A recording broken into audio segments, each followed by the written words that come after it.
Welcome, I'm John, and today I'm going to tell you an exciting story. The maid with twins was locked in the bathroom by the housekeeper, but the millionaire heard. The pre-dawn darkness clung to the streets of Greenwich, Connecticut, like a heavy blanket refusing to be pulled away. Rachel Moore stood at the bus stop, her breath forming small clouds in the cold February air.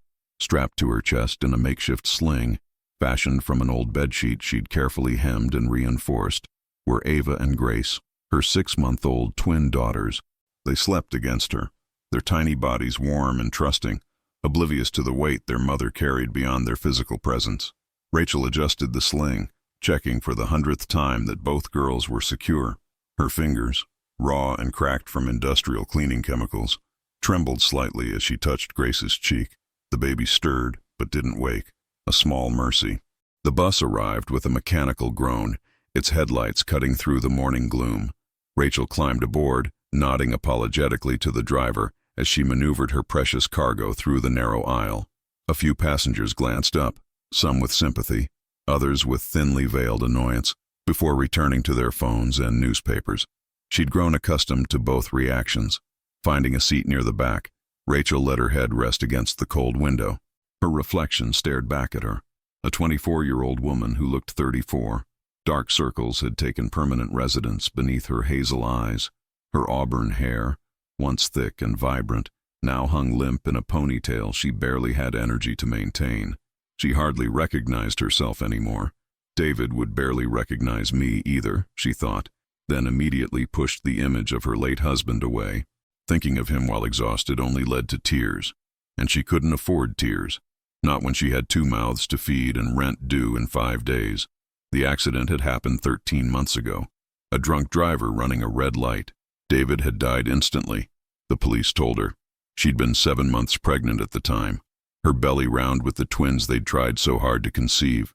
In one moment, her entire future had shattered like glass against pavement. The Montclair mansion loomed ahead as the bus turned onto Birchwood Lane. Even in the dim morning light, the estate was imposing.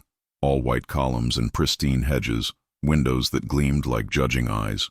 Rachel had been working there for 3 months, ever since Mrs. Patterson at the employment agency had called with what she'd described as an opportunity.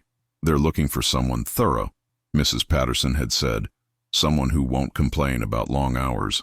The pay is decent, Rachel. You need decent right now. Decent meant $9 an hour. Decent meant working 6 days a week. Decent meant bringing her babies to work because childcare cost more than she earned. Rachel entered through the service entrance at exactly 5:47 a.m. as she did every Tuesday through Sunday. The kitchen was empty, save for the industrial hum of the refrigerator. She moved quietly through the familiar space, heading toward the supply closet where she kept her cleaning cart. You're late. Rachel's heart seized. She turned slowly to find Penelope Hartwell standing in the doorway, arms crossed, her thin lips pressed into their usual expression of disapproval. The head housekeeper was a woman who seemed to have been born middle-aged and bitter, with steel-gray hair pulled back so tightly it looked painful and eyes that never softened. It's 5:47, Mrs. Hartwell. I'm scheduled for 5:45. I apologize. I don't want apologies. I want punctuality. Penelope's gaze dropped to the sling where Ava was beginning to stir. Her expression soured further. And I want those children kept silent today. Mr. Blake is working from home. He has important calls scheduled. Yes, ma'am. They've been very quiet. They were crying yesterday, loudly, in the east corridor. Grace was hungry. I fed her quickly, and I don't care about excuses. Penelope stepped closer, her voice dropping to a venomous whisper. You are here on my recommendation, Miss Moore. Don't make me regret showing you mercy. Mercy. The word tasted bitter in Rachel's mouth. This wasn't mercy, it was tolerance, grudgingly given and constantly held over her head like a guillotine blade. I understand, Rachel said quietly, lowering her eyes in the submissive gesture Penelope seemed to require. See that you do.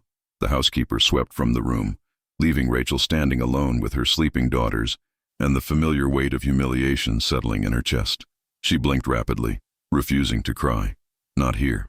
Not where weakness could be weaponized against her. Rachel gathered her supplies and began her rounds. The Montclair mansion had 17 rooms that required daily attention, not counting the master suite, which Mr. Blake apparently preferred to maintain himself.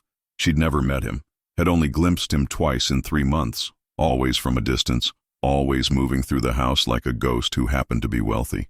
As she pushed her cart toward the east wing, Ava woke and began to fuss.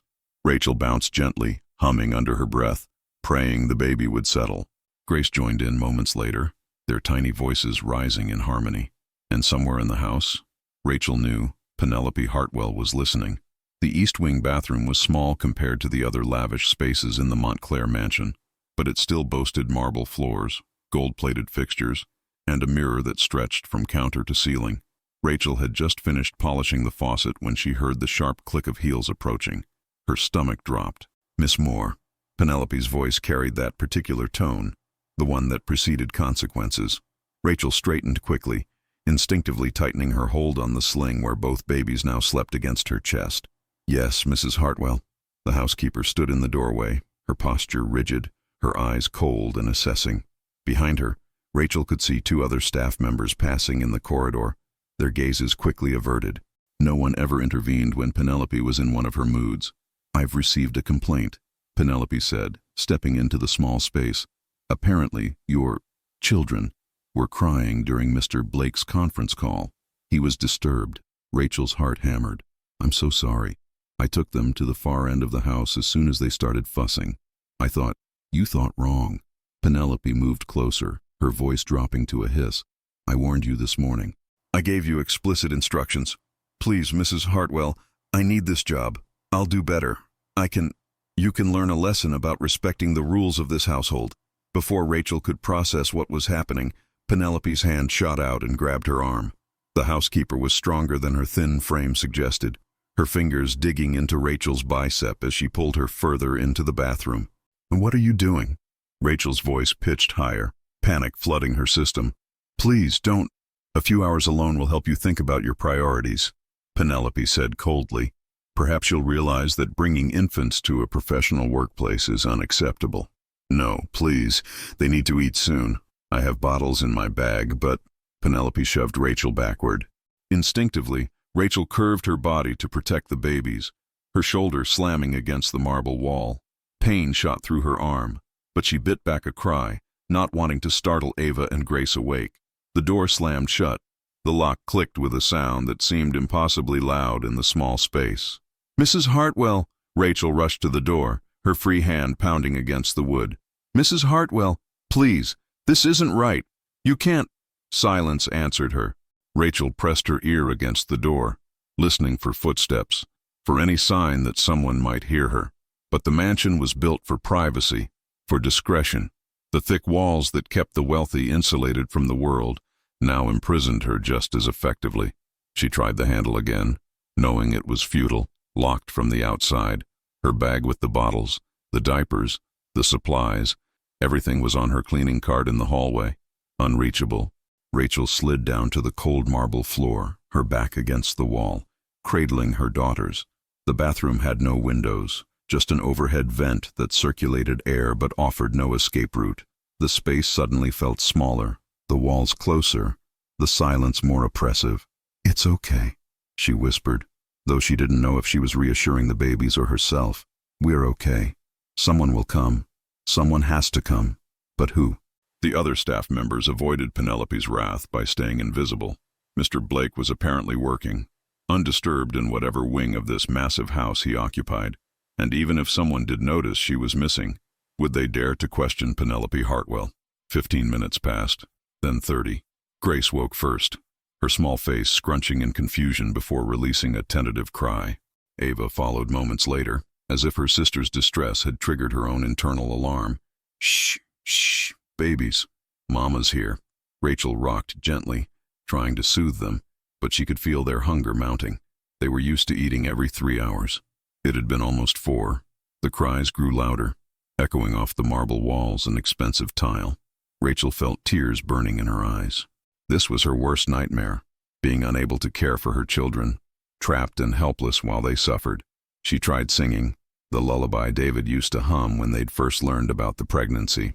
Her voice cracked on the words, but she pushed through, desperate to offer them anything, even just the sound of her voice. The babies weren't interested in lullabies. They wanted milk. They wanted comfort. They wanted to be anywhere but this cold, unfamiliar space. Rachel's own stomach cramped with hunger and anxiety. How long would Penelope leave them here? An hour? 2? The rest of the day? She stood shakily, still cradling the twins, and moved to the sink. Maybe she could at least wet a cloth, let them suck on something, anything to ease their distress temporarily. But as she turned on the faucet, the sound of running water seemed to agitate them more. "Please," Rachel whispered, this time not to her daughters but to whatever force might be listening. "Please let someone find us. Please." Grace's cry intensified, a piercing wail that spoke of genuine distress. Ava joined her, their voices creating a desperate harmony that filled every inch of the small room. And Rachel, who had survived her husband's death, who had endured poverty and exhaustion and humiliation, finally broke.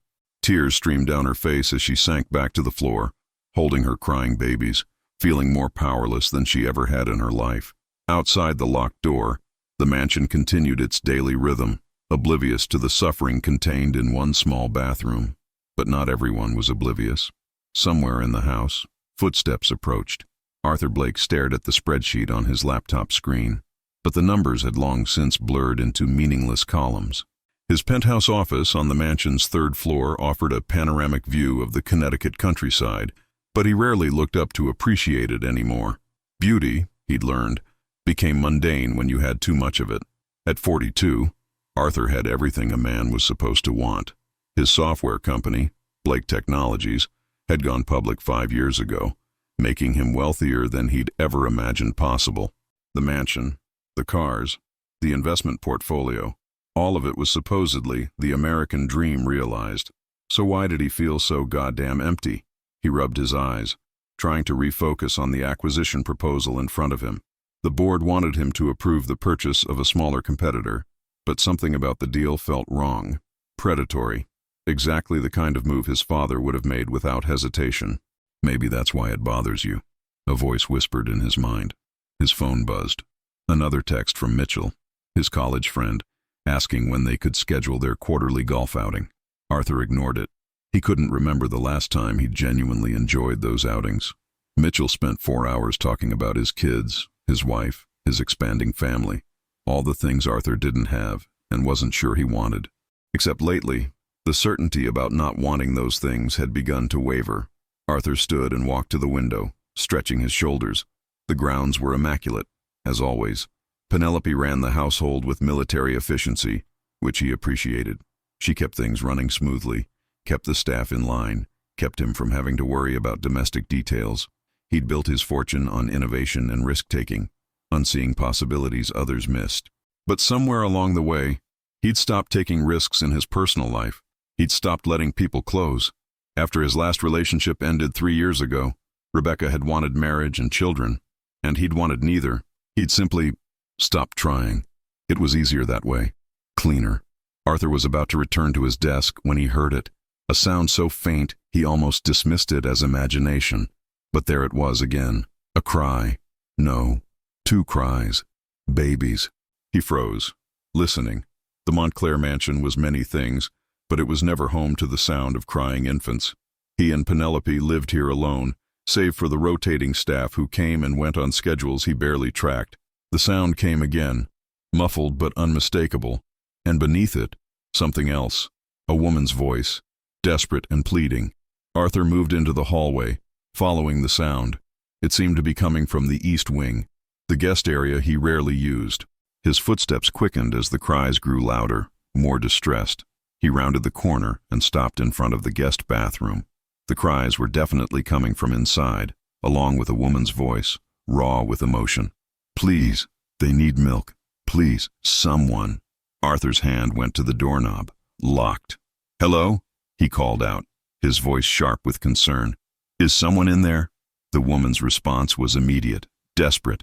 "Yes?" "Please, please help us. We've been locked in. My babies. They're hungry. They need—" Arthur didn't wait to hear more.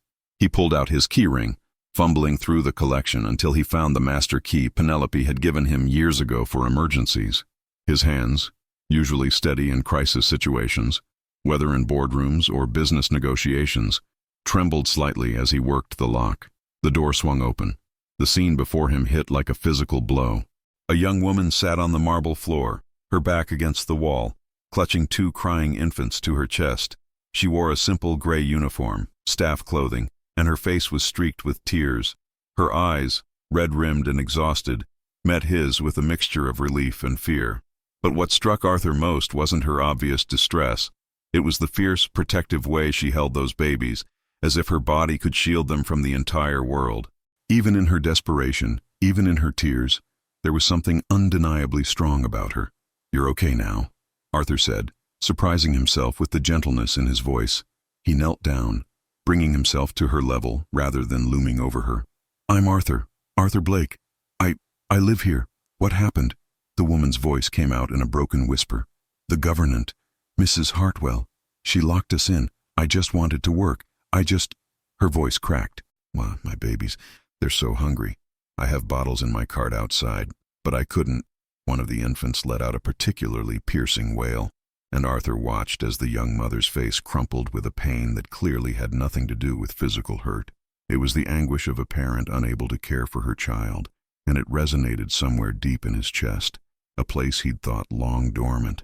"Stay here," Arthur said, then immediately realized how stupid that sounded. "Where would she go?" Wait, I'll get the bottles. Where's your cart?" "Just outside, down the hall. The bag is hanging on the side. It's blue." Arthur stood and strode into the corridor. He found the cleaning cart exactly where she'd described, the blue diaper bag hanging from a hook. He grabbed it and returned, kneeling beside her again. "Here." He held out the bag, then hesitated. "Can I? Do you need help?" "With the babies?"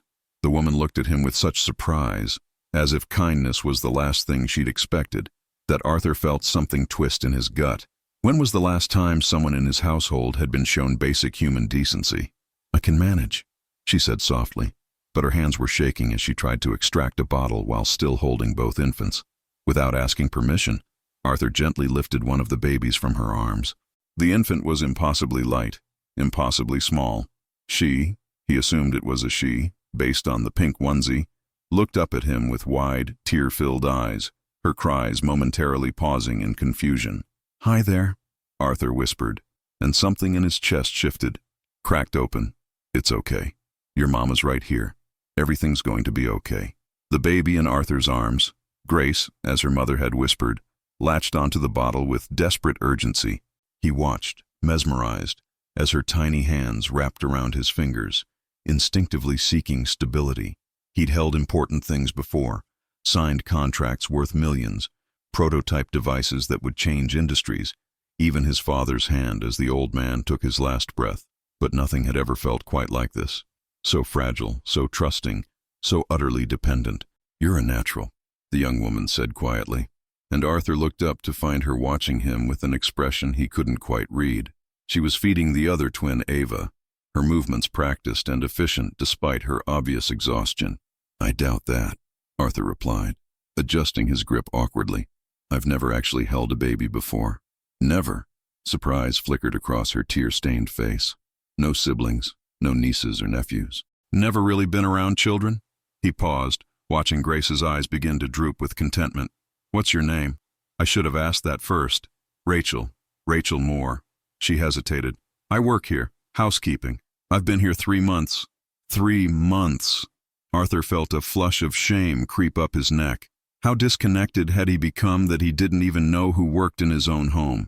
"How long were you locked in here, Rachel?" "I'm not sure. Maybe an hour. Longer." Her voice dropped to barely a whisper. "Mrs. Hartwell said I needed to learn a lesson about bringing the girls to work." Arthur's jaw tightened. "And why do you bring them to work?" Rachel's eyes dropped to Ava, and for a moment, Arthur thought she might not answer. When she finally spoke, her voice was steady but hollow, as if she'd told this story so many times it had lost its ability to wound her. "My husband died 13 months ago. Car accident. I was 7 months pregnant." She stroked Ava's cheek with her thumb. "Childcare costs more than I make in a week. I don't have family here, no one to help, so I bring them with me, and I do my job, and I try not to be a burden to anyone." The words landed like stones in Arthur's stomach. While he'd been upstairs worrying about acquisition deals and feeling sorry for himself about his empty life, this woman had been scrubbing his floors with 2 infants strapped to her chest, trying to survive. That's not... He stopped, recalibrating. You shouldn't have to make that choice. Between feeding your children and caring for them. Rachel's laugh was bitter. Should and reality are very different things, Mr. Blake. Arthur, please. She met his eyes then, really looked at him, and Arthur saw something in her gaze that made him want to be better than he was. Not pity, she wasn't asking for that, but there was a quiet strength there, a resilience that humbled him. Grace had finished her bottle and was falling asleep against his chest, her small body relaxing completely. Arthur found himself rocking slightly, instinctively, the motion coming from somewhere he didn't know existed. I'm going to make this right, he said quietly. Rachel's expression shuddered. I don't need charity. It's not charity, it's... Arthur searched for the right word. It's human decency, which apparently has been lacking in this house. He stood carefully, still cradling Grace, and extended his free hand to Rachel. She looked at it for a long moment before accepting, letting him help her to her feet. Standing, she was smaller than he'd realized, maybe 5'4", with auburn hair escaping from a messy ponytail. She couldn't have weighed more than 110 pounds, yet she carried the weight of the world on her shoulders. Come with me, Arthur said. We need to have a conversation with Mrs. Hartwell. Fear flashed across Rachel's face. Please, I can't lose this job. I'll do better. I'll keep them quieter. Rachel. He waited until she looked at him. You're not losing your job. She is. They found Penelope in the main kitchen, directing 2 other staff members with her usual imperious manner. She turned as Arthur entered, her expression shifting from surprise to something carefully neutral. Mr. Blake, I didn't expect... We need to talk. Now. Arthur's voice carried an edge that made the other staff members quickly excuse themselves. In my office. Penelope's gaze moved to Rachel, standing behind him with Ava in her arms, and something cold flickered in her eyes. Of course, though perhaps this conversation should be private. No. Rachel stays. They walked in tense silence to Arthur's office. He'd never brought staff here before. It was his sanctuary, his space. But nothing about this situation was normal, and he was beginning to realize that normal had been the problem all along. Once inside, Arthur gently transferred the sleeping Grace back to Rachel, then turned to face his head housekeeper, the woman who'd managed his household for 5 years, the woman he'd trusted implicitly. Explain to me, Arthur said, his voice deadly calm, why I found Rachel and her infant daughters locked in a bathroom. Penelope's spine straightened. Mr. Blake, I was simply enforcing the household rules. The children were disruptive during your conference calls. I thought, you locked a woman and 2 babies in a bathroom. Each word was precise, controlled. You trapped them. You took away their ability to leave, to get food, to get help. I was trying to maintain order in this household. You hired me to. I hired you to manage the house, not to abuse people who work here. Arthur moved to his desk, his hands pressed flat against the polished surface. Rachel, how much do I pay you? Rachel's voice was barely audible. $9 an hour, 54 hours a week. Arthur closed his eyes briefly. Penelope made twice that, plus room and board. He did the math quickly in his head. Rachel was making less in a month than he spent on a single dinner with clients. Mrs. Hartwell, you're dismissed. Effective immediately. Penelope's face went white, then red. You can't be serious. Over some cleaning girl and her brats. The words hung in the air like poison. Arthur felt something in him snap, not with rage, but with clarity. Get out of my house. The silence after Penelope's departure felt like the aftermath of a storm, heavy and charged with electricity. Arthur stood by the window, his back to Rachel, trying to collect his thoughts. He'd fired people before, of course. In business, difficult decisions came with the territory, but this felt different, personal. Behind him, he heard the soft sounds of Rachel settling the babies, murmuring to them in that gentle way mothers did. He turned slowly, finding her standing near the door, clearly unsure whether she should stay or leave. I'm sorry, Rachel said quietly. I never meant to cause trouble. If I'd known bringing the girls would lead to this. Stop, Arthur held up his hand. You have nothing to apologize for. Nothing. He moved to one of the leather chairs near his desk and gestured to the sofa across from it. Please, sit. We need to talk. Rachel hesitated. then carefully lowered herself onto the sofa, arranging both babies in her lap. Ava was awake now, staring at Arthur with those impossibly blue eyes, as if trying to figure out whether he was friend or foe. Arthur leaned forward, elbows on his knees. I need to understand something. How long has Penelope been treating you this way? It's not just me, Rachel said quickly. She's hard on everyone, but with the babies, it's been worse. She thinks I'm unprofessional, that I shouldn't be here. Has she ever locked you in a room before today? Rachel shook her head. No, but there have been other things. She makes me clean certain areas multiple times if she finds the smallest issue. She docks my hours if the girls cry too much. Last week, she made me work through my lunch break as punishment because Grace spit up on one of the guest towels. Each revelation felt like a punch to Arthur's gut. This had been happening in his house, under his roof, and he'd been completely oblivious. What did that say about him? About the kind of man he'd become? You should have told me, he said, then immediately recognized how hollow that sounded. No, that's not fair. You shouldn't have had to tell me. I should have been paying attention. You're a busy man, Mr. Blake. I'm just Arthur, and you're not just anything. He ran a hand through his hair, frustrated with himself. Rachel, I want to make this right. I want to help. Wariness crept into her expression. I told you, I don't need charity. It's not charity, it's... He paused, searching for the right approach. Look, I run a company that employs 3,000 people. We have benefits, childcare assistance, fair wages, but apparently I can't even manage basic human decency in my own home. That needs to change. Rachel studied him, her hazel eyes searching his face for something. Trust, maybe, or sincerity. Arthur found himself hoping she'd find it. What are you proposing? She asked carefully. First, a raise, $15 an hour. To start, that's still not enough, but it's better. He watched her eyes widen. Second, you're not cleaning anymore. I'm hiring a proper housekeeping service. What I need is someone to manage this house. Someone who actually understands what it means to run a home, not just bark orders at people. You want me to be the head housekeeper? Disbelief colored her voice. I want you to have a real job with real benefits.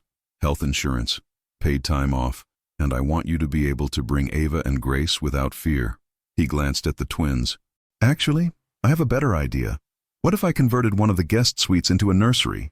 You could work while they're nearby in a safe space. I could hire someone to help, a nanny maybe, for when you need an extra pair of hands. Rachel was shaking her head before he finished. That's too much. I can't accept. Why not? Because I don't deserve it. I'm a cleaning woman who couldn't even keep her life together after her husband died. The words burst out of her, raw and painful. I'm barely surviving, Mr. Blake. Arthur, I'm 24 years old, and some days I can barely get out of bed. I cry in the shower so my daughters won't hear me. I've sold almost everything I owned just to make rent, and you want to give me a career and a nursery and... Her voice cracked. Why? Why would you do that? The vulnerability in her question pierced something in Arthur's chest. He'd spent years building walls, protecting himself from feeling too much, from getting too close. But looking at Rachel, this fierce, broken, beautiful woman who was fighting so hard to keep her head above water, he felt those walls crumbling. Because you deserve better than the hand you've been dealt, he said softly. Because those little girls deserve a mother who doesn't have to choose between keeping them safe and keeping them fed. And because... He paused, surprised by his own honesty. Because I've spent the last 3 years living in this massive house, surrounded by everything money can buy, and I've been completely, utterly alone. I've built companies and made fortunes, and none of it means anything. He met her eyes directly. You want to know why I'm offering this? Because for the first time in longer than I can remember, I feel like I could actually do something that matters. Not for shareholders or investors or my own ego, but for real people, with real struggles. For you and Ava and Grace. Rachel was crying silently, tears streaming down her cheeks. Ava reached up with a tiny hand, patting her mother's face in concern. I'm scared, Rachel whispered. What if I fail? What if I'm not good enough? Arthur smiled, and it felt genuine in a way his smiles rarely did anymore. Then we'll figure it out together. I'm pretty sure I have no idea what I'm doing either. For the first time since he'd opened that bathroom door, Rachel's lips curved into a small, tentative smile. Okay, she said. Okay, I'll try. That's all I'm asking. 3 weeks had passed since that day in the bathroom. and the Montclair mansion felt like a different place entirely. Or perhaps, Arthur thought as he stood in the doorway of the newly converted nursery, it was he who had changed. The room had been transformed from a stark, rarely used guest suite into something warm and alive. Soft yellow walls replaced the previous beige. A crib stood against one wall. Arthur had insisted on two, one for each girl, and a comfortable rocking chair sat near the window, where morning light streamed through gauzy curtains. Toys he'd spent an embarrassing amount of time selecting filled a corner basket. Rachel stood at the changing table, speaking softly to Grace as she fastened a fresh diaper. Ava lay in her crib, gurgling happily at a mobile of clouds and stars that Arthur had found himself assembling at midnight 2 weeks ago, following instructions that seemed designed to test his sanity. "You're hovering again," Rachel said without turning around, but he could hear the smile in her voice. "I'm not hovering.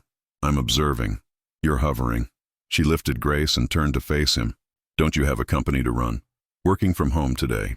It was becoming a habit, he realized. He'd always been the CEO who worked 80-hour weeks at the office, who lived for the next deal, the next acquisition. But lately, he found excuses to stay at the mansion, conference calls he could take from his home office, documents he could review remotely. The truth was simpler and more complicated. He didn't want to leave. Over the past 3 weeks, Rachel had settled into her new role with a grace that surprised both of them. She'd reorganized the household management system, coordinated with the new cleaning service Arthur had hired, and somehow made the massive, echoing mansion feel more like a home than it had in the 5 years he'd owned it. But it was the small moments that had begun to matter most to Arthur. Morning coffee shared in the kitchen while the twins played on a blanket nearby. Evenings when he'd hear Rachel singing lullabies, her voice carrying through the halls. The way she'd started leaving little notes for him, reminders about appointments, suggestions for household improvements, once even a terrible joke that had made him laugh out loud. "Arthur?" Rachel's voice pulled him from his thoughts. "You okay? You've been staring at that doorframe for like 2 minutes. He blinked, refocusing. "Sorry. I was just thinking." "Dangerous habit." She smiled, but there was something uncertain in her eyes. "Can I ask you something?" "Of course." Rachel set Grace down in the crib next to her sister, then turned to face him fully. She'd changed in these weeks too, he noticed. The exhaustion that had seemed permanently etched into her features had begun to fade. She'd gained a little weight, healthy weight that softened the sharp angles of her cheekbones. Her hair, usually pulled back in that tired ponytail, now fell loose around her shoulders, catching the morning light. She was beautiful. He'd noticed before, of course, but abstractly, the way you might notice a painting. Now it hit him differently, deeper. "Why are you really doing all this?" Rachel asked. "And please don't say it's just about doing the right thing. I've been thinking about it, and none of this makes sense. You didn't have to convert a room into a nursery. You didn't have to give me a salary that's 3 times what any household manager makes. You definitely didn't have to spend your Friday night assembling cribs." Arthur leaned against the doorframe, considering his answer carefully. He could deflect, make some joke, retreat behind the walls he'd spent years constructing, but something about the way Rachel was looking at him, open, honest, waiting, made him want to be truthful. "Do you know what my father told me before he died?" Arthur asked quietly. Rachel shook her head. He said, "You've built an empire, son, but you forgot to build a life." Arthur's throat tightened at the memory. I laughed it off at the time, told myself he was just bitter that I'd succeeded where he'd failed. But he was right. I have everything and nothing, all at once. He moved into the room, drawn toward the cribs where both girls now lay, their tiny fists curled against their chests as they drifted toward sleep. "That day I found you locked in the bathroom," he continued. "Something broke open in me. Or maybe it finally healed. I'm not sure. But holding Grace, seeing how fierce you were protecting your daughters even when you were terrified, I realized how empty my life had become. How hollow." Rachel moved to stand beside him, close enough that he could smell her shampoo, something floral and simple. "And you thought adopting a struggling widow and her twins would fill that emptiness?" "No." He turned to look at her. "I thought maybe I could be part of something real, something that mattered beyond stock prices and profit margins. I thought maybe." He paused, surprised by his own vulnerability. "Maybe I could learn what it means to actually care about people again." "And have you?" Her voice was soft. "Learned, I mean." Arthur looked at the sleeping twins, then back at Rachel. Her hazel eyes reflected something he was afraid to name. "I'm learning." he said. Every day. The air between them seemed to thicken, charged with something unspoken. Rachel opened her mouth as if to say something, then closed it, a faint blush coloring her cheeks. I should let you work, she said finally, breaking eye contact. I know you have that conference call at 11. Rachel. Thank you, Arthur. She met his gaze again, and this time there was no mistaking the warmth there. For all of this. For seeing us. For caring. He wanted to tell her that it was becoming more than caring. That somewhere between midnight crib assemblies and shared morning coffees, something had shifted in his carefully ordered world. That he found himself thinking about her smile at odd moments during business calls, or listening for her voice when he came home. But it was too soon. Too complicated. She'd lost her husband barely a year ago, was still grieving, still rebuilding her life. The last thing she needed was her employer, her benefactor, confusing gratitude with something else. So instead, he just nodded. Anytime. Rachel stood on the back terrace of the mansion, watching the sun set over the manicured gardens. The twins were asleep upstairs, monitored by the baby camera Arthur had insisted on installing. For the first time in months, maybe years, she had a moment to simply breathe. But breathing meant thinking, and thinking meant confronting the guilt that had been gnawing at her for weeks. She wrapped her arms around herself, despite the warmth of the early spring evening. Inside, she could hear Arthur moving around the kitchen, preparing dinner. He'd started doing that, cooking for both of them after the twins went to sleep. It had become their routine, something neither of them had discussed but both had come to expect, and that was the problem. Rachel closed her eyes, seeing David's face as clearly as if he were standing beside her. Her husband, the man she'd promised forever to, the father who would never meet his daughters. What are you doing, Rach? She could almost hear him ask. What is this? I thought I'd find you out here. Arthur's voice made her jump. She turned to find him in the doorway, holding 2 glasses of wine. He'd changed from his usual business attire into jeans and a simple blue sweater that made his gray eyes seem darker, more intense. Sorry. Didn't mean to startle you. He crossed the terrace and handed her one of the glasses. You okay? You seemed distracted during dinner. They'd barely spoken during the meal he'd prepared. Chicken piccata that was surprisingly good for someone who claimed he'd learned to cook from YouTube videos. Rachel had pushed food around her plate, her appetite disappearing under the weight of her conflicted feelings. I'm fine, she said automatically, then caught his expression. Actually, no, I'm not fine. Arthur leaned against the terrace railing, giving her space but staying close enough that she could feel his presence. Want to talk about it? Did she? Rachel took a sip of wine, letting the crisp taste ground her. Today's his birthday. David's. He would have been 27. She watched Arthur's expression shift. Surprise, then understanding, then something that looked like pain. I'm sorry, he said quietly. I should have realized. Is there anything you need? Time alone, or... No, that's not. Rachel set her wine glass down on the railing, her hands trembling slightly. That's not what's bothering me. I mean, it is, but it's more complicated than that. Arthur waited, patient as always. It was one of the things she'd come to appreciate about him, his ability to simply be present, without rushing her or trying to fix everything. I feel guilty, Rachel said finally, the words tumbling out. David's only been gone 13 months, and I'm here in this beautiful home, drinking wine on a terrace, having dinners with another man. What kind of wife does that make me? A widow, Arthur said gently. A widow who's trying to survive. It's more than survival now, though, isn't it? Rachel turned to face him fully.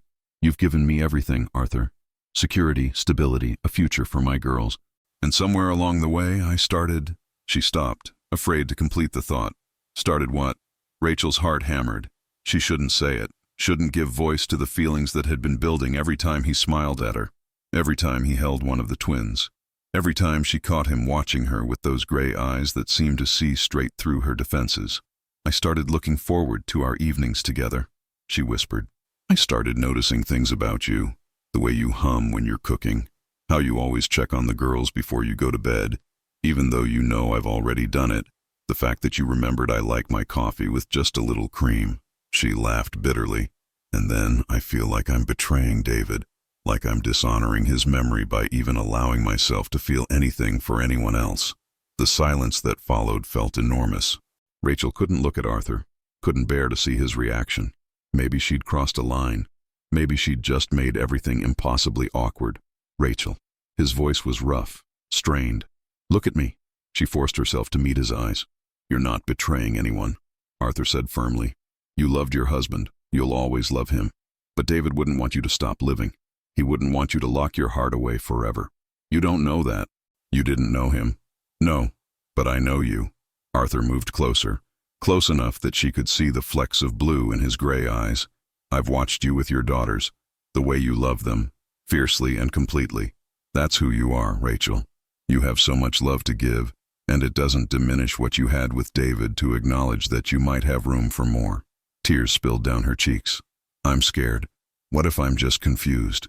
What if I'm mistaking gratitude for something else? You saved us, Arthur. You gave us a life when we had nothing.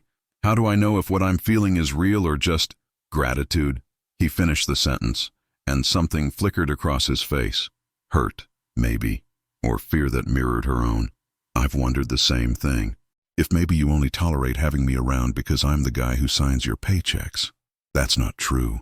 The words came out more vehemently than she'd intended.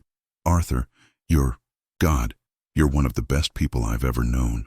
The way you are with Ava and Grace, the patience you have, the kindness, the way you actually listen when I talk, like what I say matters, the way you've changed this entire house to make us feel safe." She wiped her eyes roughly. "You make me want to hope again, and that terrifies me." Arthur reached out slowly, giving her time to pull away. When she didn't, he gently brushed a tear from her cheek with his thumb. His touch was warm, careful, reverent.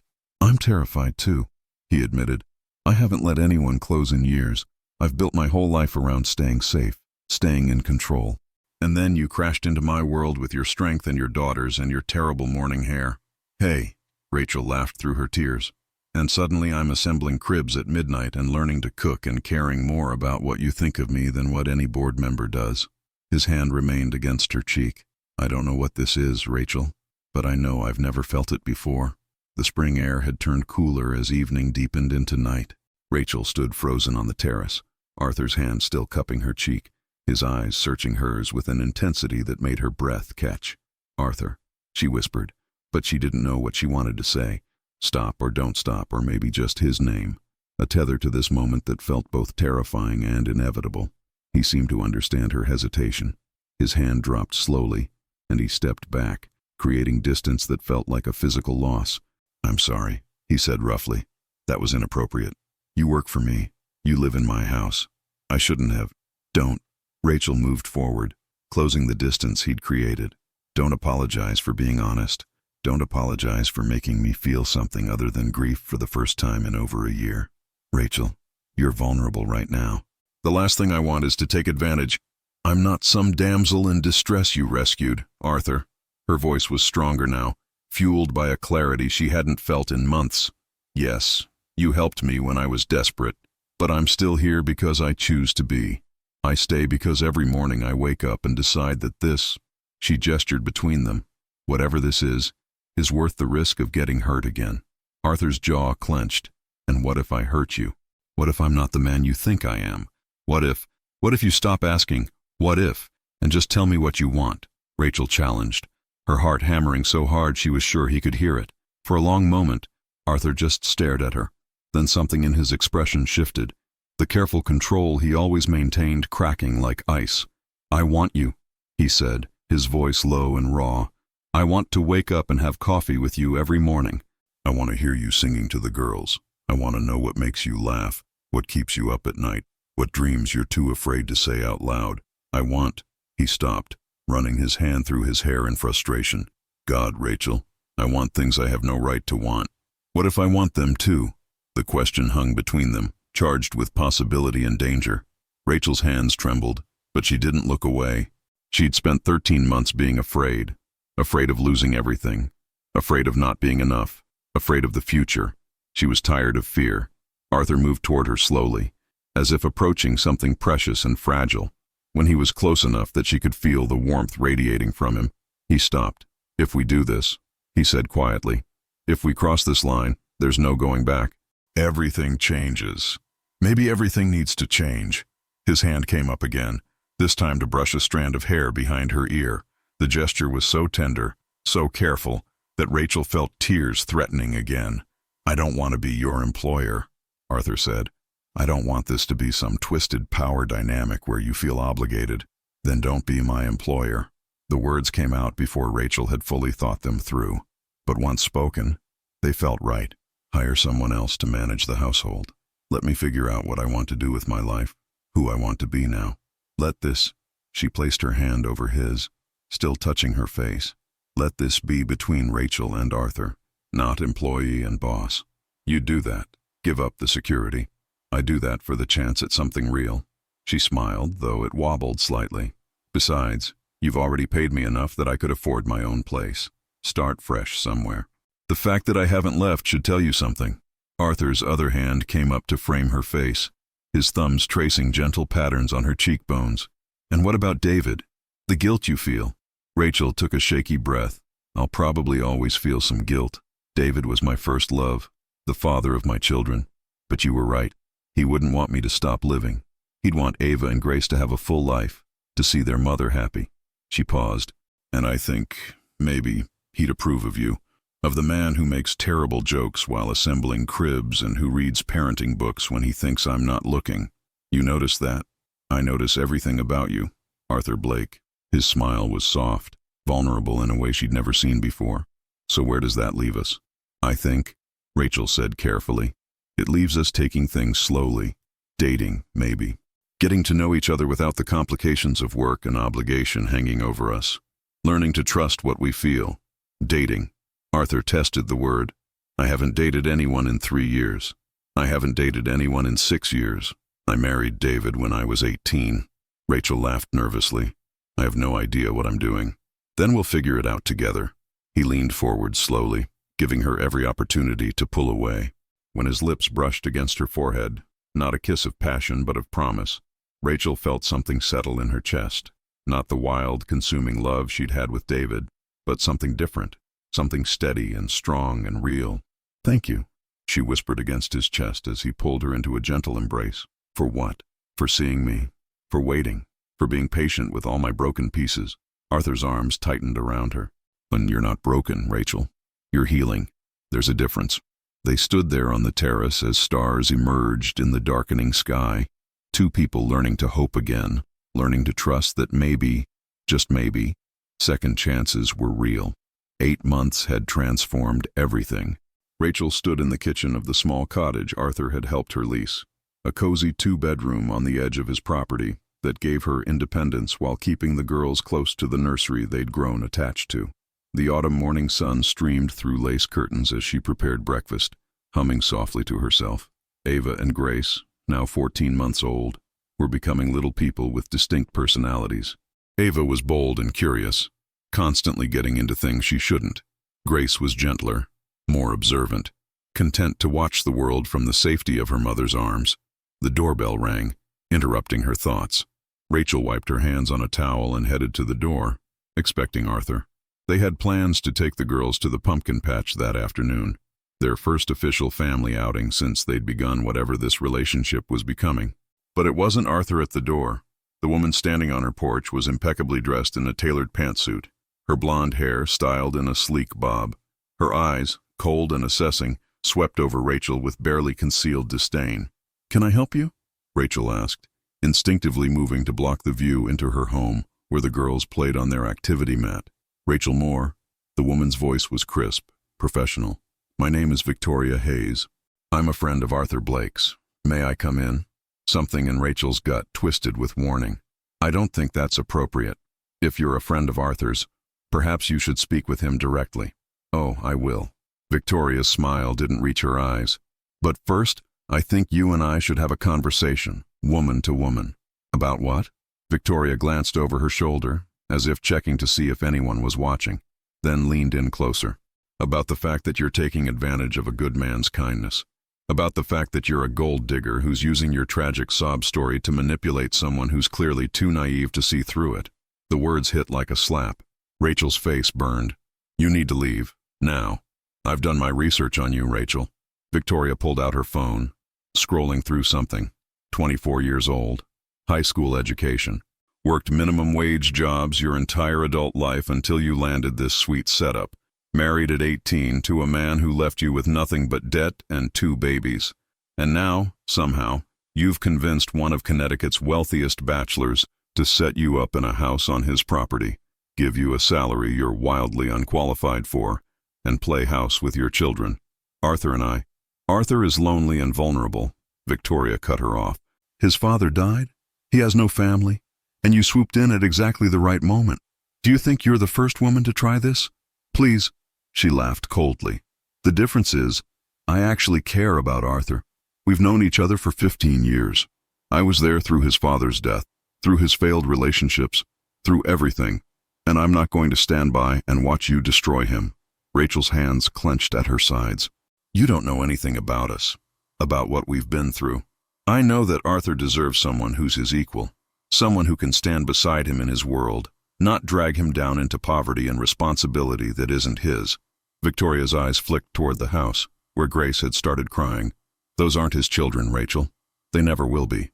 And eventually, he's going to wake up and realize what he's sacrificed for a fantasy. Get off my property. Rachel's voice shook, but with anger now, not fear. I'm going. But think about what I said. Victoria turned to leave, then paused. Arthur deserves better than a charity case who trapped him with tears and babies. If you really cared about him, you'd let him go before you ruin his life completely. Rachel slammed the door, her whole body trembling. Inside, both girls were crying now. Sensing their mother's distress, she went to them automatically, scooping them up, holding them close as tears streamed down her face. Was Victoria right? Had she been so desperate, so grateful, that she'd convinced herself Arthur's feelings were real? What did she really have to offer him, a man who could have anyone, anything? The cottage that had felt like a haven 30 minutes ago now felt like evidence of her dependence. The furniture Arthur had helped her pick out, the security system he'd installed, the bank account that had his deposits every month, far more than any household manager should earn. Gold digger, charity case, trap.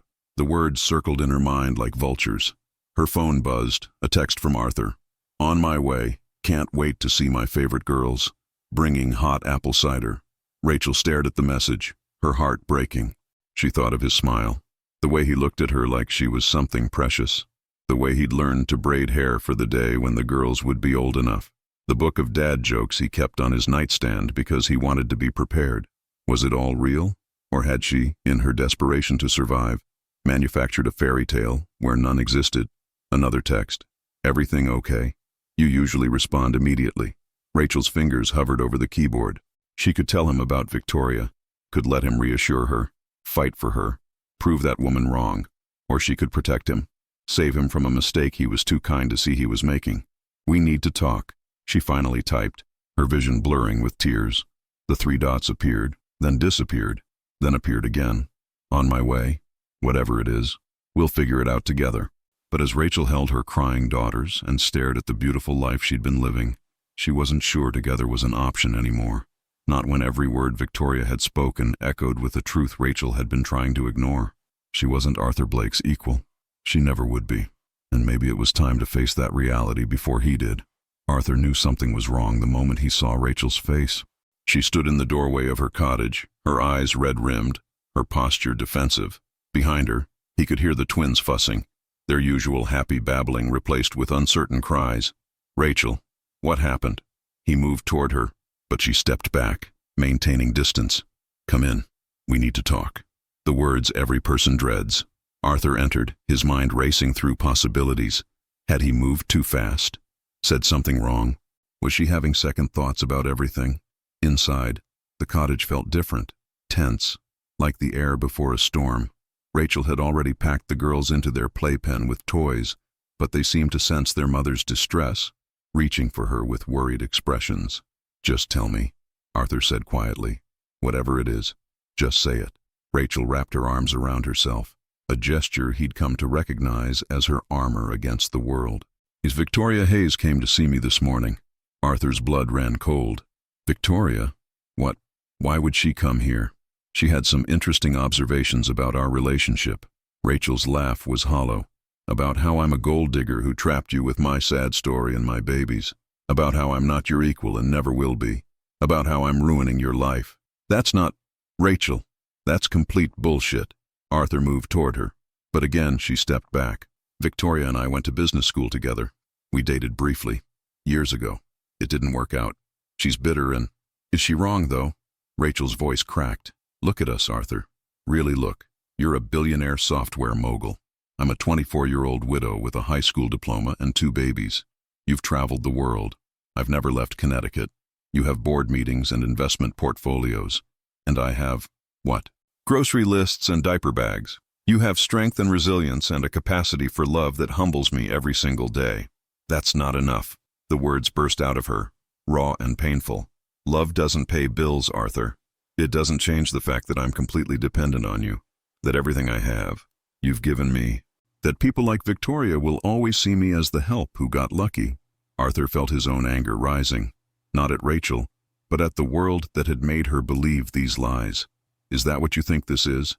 Luck? Charity? Isn't it? Rachel's tears spilled over. Be honest with yourself. If you hadn't found me locked in that bathroom, if you hadn't felt sorry for me, would we be here right now? Or would I just be another invisible employee you never noticed? The question struck at something Arthur had wondered himself during sleepless nights. But now, looking at Rachel, this fierce, beautiful woman who'd survived more than most people could imagine, he knew the truth with absolute certainty. You want honesty? Arthur's voice was rough with emotion. Yes, I found you at your lowest point. Yes, I helped you because I felt guilty and responsible and wanted to fix something broken in my world. But Rachel, that's not why I fell in love with you. Rachel's breath caught. They'd been dancing around those words for months, both too afraid to speak them first. I fell in love with you, Arthur continued, his voice steadier now, because you showed me what real strength looks like. Not the kind that comes from money or power, but the kind that gets up every morning and chooses to keep fighting even when everything hurts. You taught me that wealth means nothing if you have no one to share it with, that success isn't measured in quarterly reports but in the smile of a baby who trusts you enough to fall asleep in your arms. He took a step closer, and this time Rachel didn't retreat. You think you're not my equal? Rachel, you're better than me. You've faced loss and poverty and fear, and you're still standing, still hoping, still capable of opening your heart, even though it's been shattered. I'm the one who's not worthy. I'm the one who hid from life for 3 years, because I was too scared to feel anything real. Arthur, Rachel's voice was barely a whisper. I love you, he said firmly. Not because I pity you, not because I feel obligated, but because you've made me into a better man. Because when I imagine my future, it's empty unless you and Ava and Grace are in it. He dropped to his knees, looking up at her. And if the world doesn't think we make sense, if people like Victoria can't understand it, then screw them. This is our life, our choice. Rachel was sobbing now, her hands covering her face. Arthur stayed on his knees, waiting, his heart hammering against his ribs. Finally, she lowered her hands. I'm scared. What if I can't be who you need me to be? You already are. Arthur reached out slowly, giving her the choice. You're exactly who I need, who I've always needed. Rachel took his hand, and Arthur felt the rightness of it, the way her fingers fit perfectly with his, the way she'd fit perfectly into his life. I love you too, she whispered. God help me. I love you so much it terrifies me. Arthur stood, pulling her into his arms. She came willingly this time, burying her face in his chest as he held her. Behind them, the twins had quieted, as if sensing the shift in the room. So what now? Rachel asked against his shirt. Now, Arthur pulled back enough to look at her face, using his thumb to wipe away her tears. Now we stop letting fear make our decisions. Now we choose each other, every day, regardless of what anyone else thinks. He smiled. Oh, and now we go to that pumpkin patch, because I promised the girls, and I'm pretty sure Grace has been dreaming about pumpkins all week. Rachel laughed, a real laugh this time, watery but genuine. You can't possibly know what a 14-month-old dreams about. I can guess. Arthur kissed her forehead, then her cheek, then, finally, her lips. It was soft and sweet and tasted like salt from her tears and promise for their future. When they pulled apart, Rachel's eyes were still wet, but they were also bright with something that looked like hope. Okay, she said. Pumpkins it is. Pumpkins, Arthur agreed. And everything else? Together. The end. Did you like this story? Would you have done anything differently? Tell me in the comments. See you next time. Don't forget to like and subscribe now to receive more exciting stories that you won't want to miss. Thank you very much.